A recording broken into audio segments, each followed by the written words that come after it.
So I go to college, I graduate, and then I call him and say, Dad, now what? He says, I don't know, get a job. So I get a job and I call him back up and I ask, Dad, now what? He says, I don't know, get married. Cue in Edward Norton's line right there. I can't get married. I'm a 30-year-old boy living in a man's body. So Fight Club was my very first red pill through the media, I would say. And I remember hearing this uttered in my ear when I was 14. I was sitting on my couch in my living room. I was working on AP World History, as a freshman in high school, having my mind blown. And now whenever I meet someone new, a friend, even when I dated, I told them, you need to watch Fight Club. And so do they accept it or do they understand it very often? No. They don't often understand it or want to hear the words, nor does it always resonate with them. But it resonating with me because it was one of my first exposures to the notion of the questioning of the system has brought me partially to where I am today. And so why must we follow the system? Who told us to follow the system? And understanding who told us to follow the system is far less important than asking yourself, why are we following the system? Why is the main question to ask yourself? The why behind something always holds the most pertinent info. So today I'm going to talk about the notion of breaking tradition and why tradition is one of the worst reasons to do anything and is one of the worst reasons to use as an argument for believing something. And I remember my class in college, Philosophy 101. One of the fallacies in argumentation is that an argument is based on tradition. And this topic is also inspired from a short email, so let me read it best I can. Hi, Sunrise Hoodie. This is X again, just keeping him anonymous. Hitting you with another email, and I would like to say thanks for making a video addressing my previous email, but I'm sending you this email about a thought I had the other day while on the train. That is, when a man decides to break from tradition, from having a family, wife, and kids, the society will tell us that we need to be happy and pursue those things. And I start thinking about how I grew up, even though I grew up with both parents, my mom still living and my father no longer here after passing away.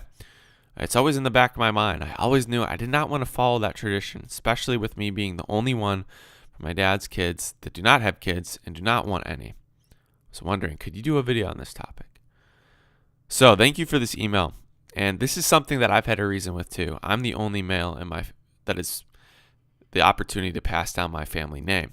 And many amazing people have chosen to follow tradition and have been derailed by the failures associated with following that tradition.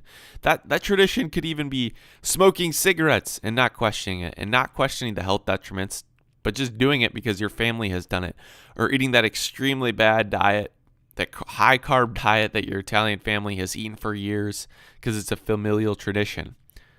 Little things like this, and getting married and having kids falls into this element of tradition that has not really been questioned. But why do we never question this? And while I'm not a Richard Dawkins subscriber, he put down this great tweet corroborating that reason to not follow tradition because of the fact that it dequalifies its ability to be an argument. Tradition is often a bad reason for doing things and always a terrible reason for believing things. So we follow tradition because it prevents us from actually thinking and analyzing, okay? We follow things like tradition because they give us less responsibility. Things are decided for us. As Subdivisions from Rush stated, the future is pre-decided. We're detached and subdivided in the mass production zone. Nowhere is the dreamer or the misfit so alone. And when you follow tradition, you don't actually have to think. Just like when you lose your job, one of the biggest fears for men in regards to losing their job really has nothing to do with the fact that they don't want to lose the income that's coming in. In actuality, it has to do with the newfound freedom to choose. What do I choose now? I could choose a million paths, but before I was just in my cubicle. I knew that. It was decided for me. All I had to worry about was what I was going to eat at lunch, okay? And when you have freedom, just like the times when I would finish up a year of school, I would think to myself, what is it now that I'm going to do with all this new time? And it's a paradox of choice. And the blue pill man doesn't want to think about the reality of what freedom would be. Thus, he never pursues it. And it's a Pavlov response, guys. And what marriage has become in the world today is this Pavlov response. And people never really question why until now. And tradition schedules the schedule of our lives. It allows us to have psychological rest. And psychological rest because we don't know how to create rest ourselves. But when we deny certain traditions, in reality, it actually creates rest that we have avoided by choosing the paths of greater resistance, marriage and children today. So that leads to what? That leads to responses like the response that Tyler Durden's dad gave him, a lifeless response of being just another one of the minions on the conveyor belt in 1984, the 1984 factory of humanity. And we don't question tradition, and we follow it because it will relieve stress. I compare the tradition of marriage and the tradition of having kids is just another supposed panacea that we believe will help us get through what ails us in life and finally give us direction. I don't know how many times I've seen people get married, men and women, and they've discussed how they think it's going to be a new beginning. It's going to be a new chapter. They're going to start anew now. It's going to create a new beginning in their life. And that nothing will change. It may change during that honeymoon phase, but you're going to come back down again. And it all becomes a matter of understanding where you need to go from inside you.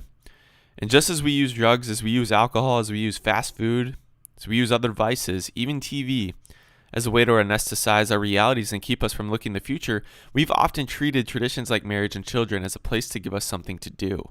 Because if you choose to get married, if you choose to have kids, you have your future decided. You have your full-time job decided for you, essentially.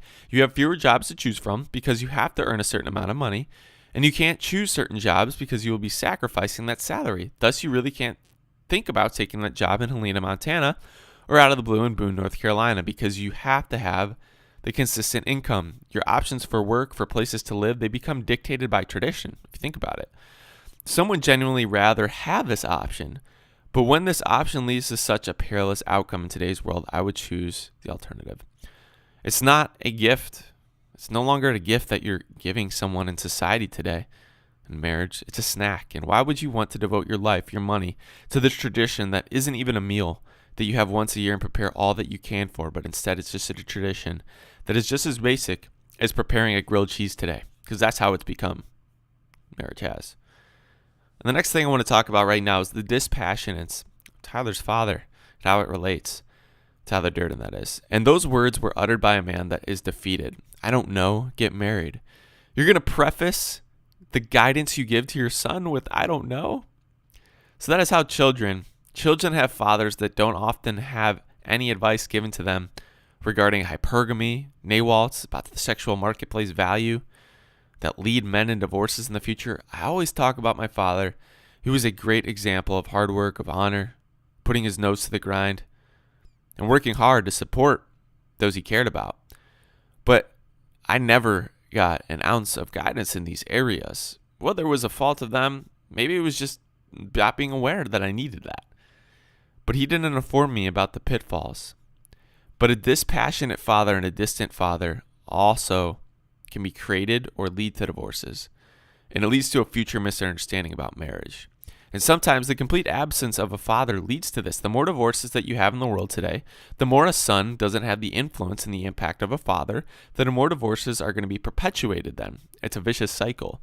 So the more divorces that we have, the more fathers are going to be dispassionate about their sons and their futures, beaten down by the stressors of the world, the stressors that his wife is throwing away at him as he gets home from work and just wants to chill on the couch. The less room that he's going to have to influence his son, and the further a man is going to drift from MGTOW going forward. He's going to look to reclaim the life that he never had and the father that he never had by being the father that was never there. And that's a problem in itself. And I do see in MGTOW a pattern of not having the traditional family structure that allows for the father's masculinity to really shine through. So in Fight Club, when Tyler and Ed Norton both state that their father was never around, that his father was setting up franchises with women, sticking with them for a few years and ditching them, it leaves men that are looking for their own Fight Club. And I do believe that some of us are here. We have our own Fight Club. So going back to your email, I see you, man. You're trying to navigate those waters yourself with your father gone, with your father taking you from colon cancer. And we're looking to expedite our maturation process to maximize the time that we have to mature into a male. Thus, we pursue MGTOW. So MGTOW is a response, and we're trying to dam the flow of the water that is divorce, that is the continual acceptance of marriage as a way to reach self-actualization. So ultimately, in response to your question, it's okay to question reality and to question traditionalism. To question the traditional path that you have in life, because when you think about it, when you're on your deathbed and you have to think about the specific regrets that you'll have, You will have to visualize the pain that you could have had if you followed the path that another person set out for you. And I can't really think of anything more painful than finally come to the realization that you never really did what was true to yourself. Because there is a difference between having respect for your elders and kowtowing before their every desire to have grandchildren through you.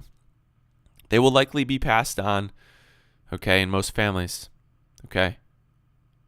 And also, regardless of the offspring that you can have, or you choose to have, you can never even see through the eyes of your children, okay? You can never take their reality and make them their own. Also, if you ever get shamed with the line that you need to pass on your genes to keep the human race going, forget about that. For every 9 blue pillars out there, there's only 1 red pillar that are looking not to pass on their genes because they want to do something else with their life. And I know that some of you out there want to pass on your genes. I know that I don't. Do as you are self-actualized, but there are plenty of men to see actualize themselves right now.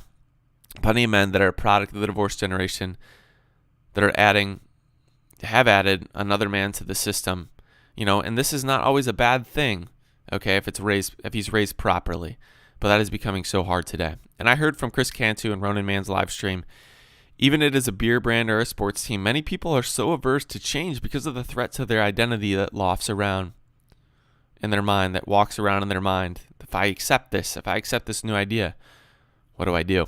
That is tradition, okay? And I'm the only male in my family with the opportunity to pass on my genes, and I'd rather pass on my ideas and something that will last through a wider scope of people. And I believe if you are a disciple, if you are creating a mentor through your son, through your daughter even, then you can have a even stronger impact, okay? But that's not for everyone. And something like V for Vendetta, ideas never die. Don't worry about the potential shaming that you'll receive. At the end of the day, you make your own decisions, and I just want to remind you of the traditional fallacy. Doing something or believing something merely because of tradition is a fallacy. So, Big Town Men, have a great start to your weekend. Thanks for watching again. Hoodies up, hoodies out.